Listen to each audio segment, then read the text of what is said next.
ആരാധകർ ഏറെയുള്ള ഗായികയാണ് റിമി ടോമി. ചിങ്ങമാസം വന്നു ചേർന്നാൽ എന്ന ഗാനത്തിലൂടെ സിനിമാ ഇൻഡസ്ട്രിയിലേക്ക് എൻട്രി നടത്തിയ റിമിയുടെ തുടക്കകാലം കൈരളി ചാനലിലും മറ്റുമായിരുന്നു. ചെറിയ ചെറിയ ഗാനമേളകൾ ചെയ്തുകൊണ്ട് ഇൻഡസ്ട്രിയിലേക്ക് കടന്നു വന്ന ഗായിക ഇന്ന് അഭിനേത്രിയും അവതാരകയും റിയാലിറ്റി ഷോ ജഡ്ജുമൊക്കെയാണ്. ഈ ഇൻഡസ്ട്രിയിലുള്ള ആളുകളുമായി അടുത്ത ബന്ധമാണ് റിമിക്കുള്ളത്. പ്രത്യേകിച്ചും കാവ്യ മാധവൻ, ദിലീപ് താരജോഡികളെ മനസാക്ഷി സൂക്ഷിപ്പുകാരി എന്നൊക്കെയുള്ള വിശേഷണങ്ങൾ ഏറെ കിട്ടിയിട്ടുണ്ട്.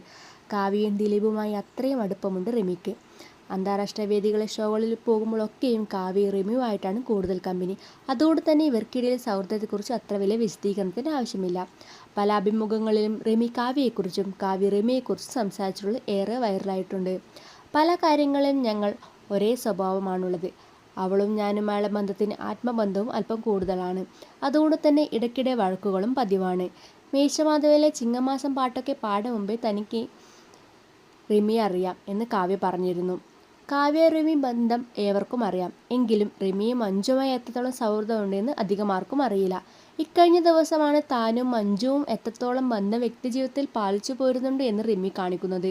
മഞ്ജുവിൻ്റെ ഫാനാണ് താൻ എന്നായിരുന്നു സ്റ്റാറ്റസിലൂടെ റിമി പങ്കുവച്ചത്. ബോൾഡായ ബ്യൂട്ടിഫുള്ളായ ആളാണ് മഞ്ജുവെന്നും റിമി സൂചിപ്പിച്ചിരുന്നു. ഇതോടെയാണ് അടുത്ത ബന്ധമാണ് ഇരുവർക്കും ഇടയിലുള്ളതെന്ന് ആരാധകർ മനസ്സിലാക്കുന്നത്. ബഹുമാനം കലർന്ന സ്നേഹം. കാവ്യ റിമിക്ക് അടുത്ത സുഹൃത്താണ് എങ്കിൽ മഞ്ജു ചേച്ചിയുടെ റിമിക്കുള്ളത് ഒരു ബഹുമാനം കലർന്ന സ്നേഹമാണ്. അത് ആ പോസ്റ്റിൽ നിന്ന് മനസ്സിലാക്കാനാകുന്നെന്നും മഞ്ജു ഫാൻസ് വിവിധ ഗ്രൂപ്പുകളിലൂടെ പറയുന്നു. മാത്രമല്ല മഞ്ജു ഫിറ്റ്നസിൻ്റെ കാര്യത്തിൽ ഏറെ ശ്രദ്ധിക്കുന്ന ആളാണ്. റിമിയും അങ്ങനെ തന്നെ. അതുകൊണ്ട് തന്നെ സാമ്യതകൾ ഏറെയെന്നും ഫാൻസ് വാദിക്കുന്നു.